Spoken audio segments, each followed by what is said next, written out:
So now that we know that bottle caps are coming to Pokemon Go and what hypertraining entails, we need to start talking about what kind of Pokemon you should be focusing in on when it comes to hypertraining. Of course, there's certain Pokemon that are going to be specifically only good for PvP, and there's going to be Pokemon who are going to be good for PvE content, like raid battles and gym battles. So I want to talk about what kind of Pokemon is going to be the most beneficial for you as a 100% IV, and I really hope this video ends up clearing a lot of misinformation that is currently being spread about hypertraining.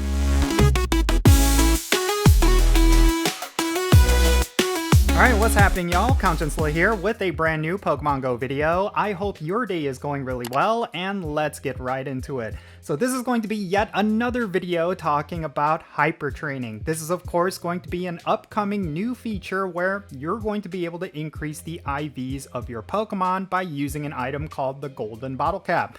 And I'm really excited about this because I think it unlocks a new chapter of Pokemon Go, something that we currently do not have in the game. I feel like there's going to be a lot more player agency, a lot more player control over what kind of Pokemon you're going to have in your collection. And then of course, this evens the playing field for certain things like raid battles and the Master League, because originally a lot of players would struggle in that content if they did not have the absolute best Pokemon that you can get.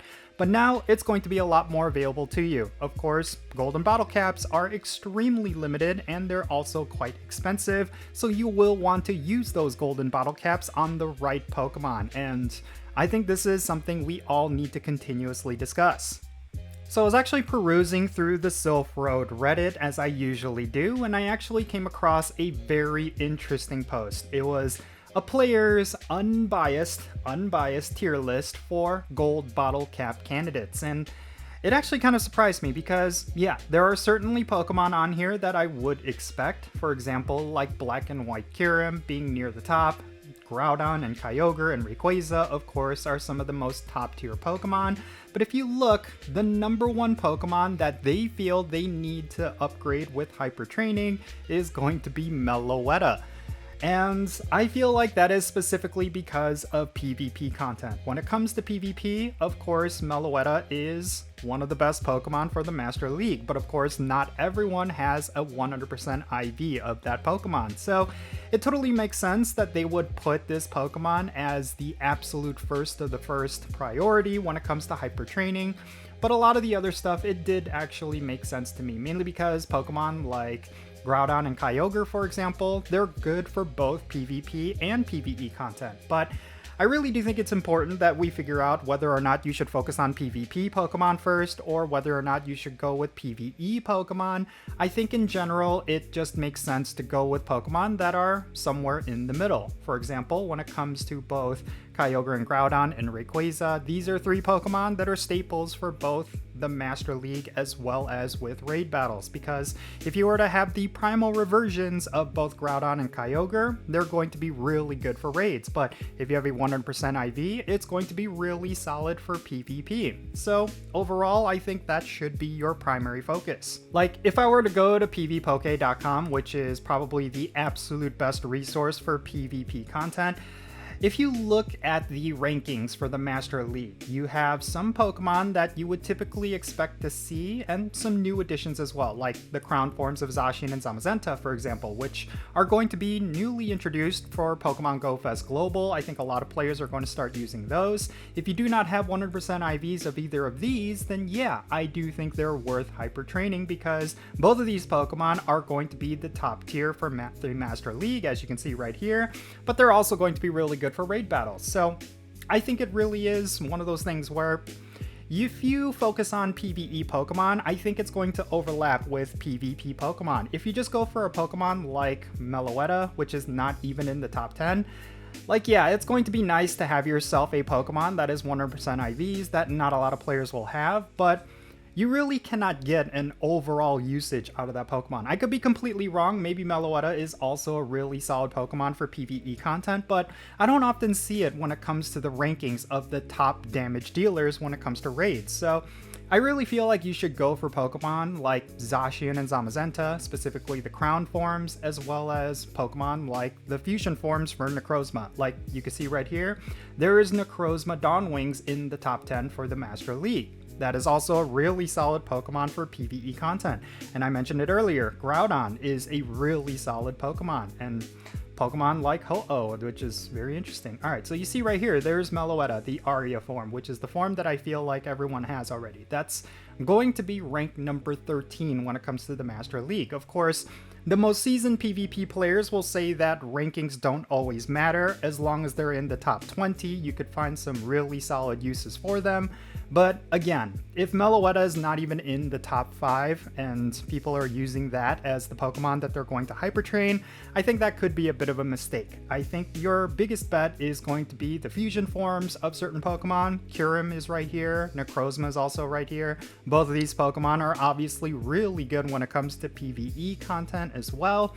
And then of course you got Zacian and Zamazenta, the Crown forms. They're the brand new Pokemon, and I think these are the best candidates, honestly. So if we were to go back to that tier list, I would say that at the S+ tier, I would put the fusion forms along with Zacian and Zamazenta, along with Groudon and Kyogre, and then I would put Meloetta in the A tier. That's the way I would do it. But yeah, essentially it's all going to depend on how you play the game. If you're someone who only cares about PvP, then you should go for PvP Pokemon, obviously. Like, if you're focusing on the Master League and if you're struggling in the Master League, maybe using a hyper training on Meloetta is going to be your best bet. Maybe it's going to come down to a Pokemon like Groudon. Like, if you have a really solid Groudon, but it's not at 100% IVs, maybe hyper train it to 100% IVs and you're going to have a solid Master League team and a Pokemon that's going to be good for PvE content.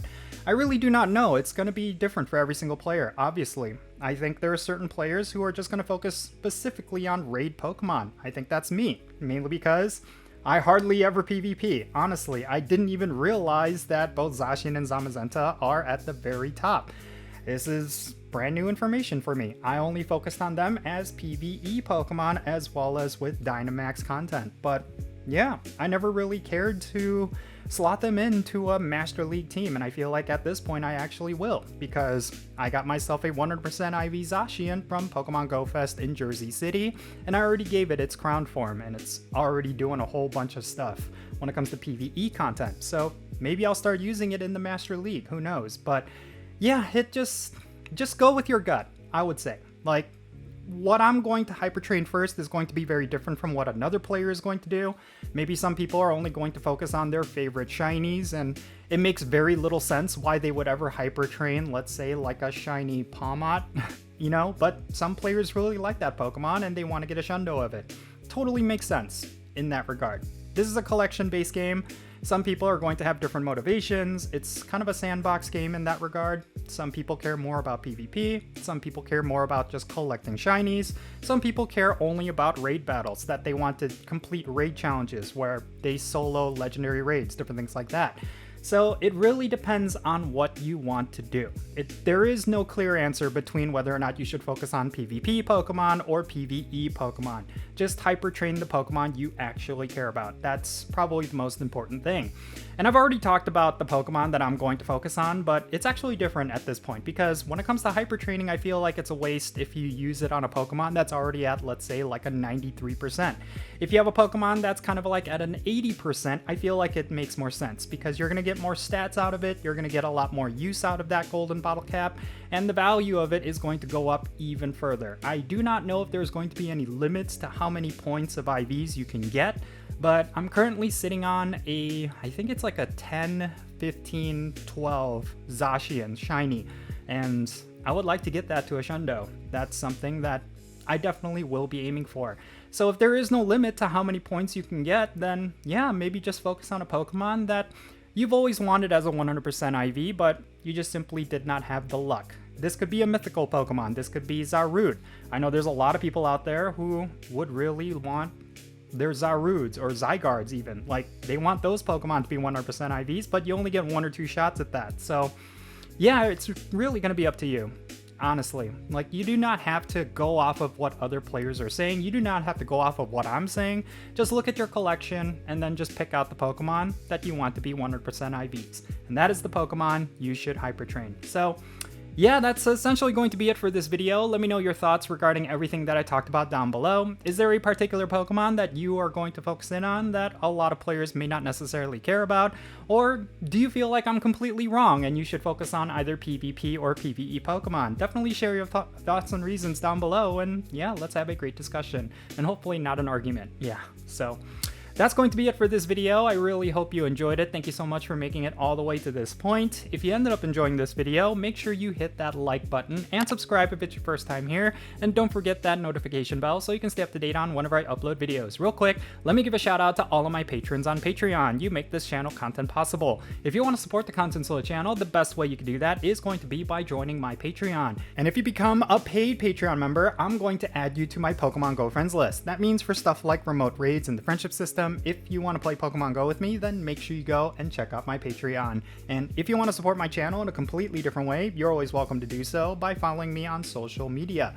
And my handle is @Jinsula. I'm on the platforms you see on the bottom of your screen right now. Make sure you go over there and give me a follow, and you'll have access to some exclusive content, and you'll be able to keep up with my daily life. And one more thing, I'm actually launching an Etsy page. Yeah, I have an Etsy store, and it's full of a lot of different custom-built K-pop merch. So if you're interested in that, make sure you go and check out the link to it in the description below, and pick yourself up a really cool shirt. And maybe it's a great gift idea for a friend or family member who really cares about K-pop, and I'll start throwing up some Pokemon content up there as well. So definitely go and check that out. I'll put a link to it in the description below. With all that said, that's going to be it for this video. I'm Jinsula. Be safe, have fun, love yourself, and I'll catch you all later.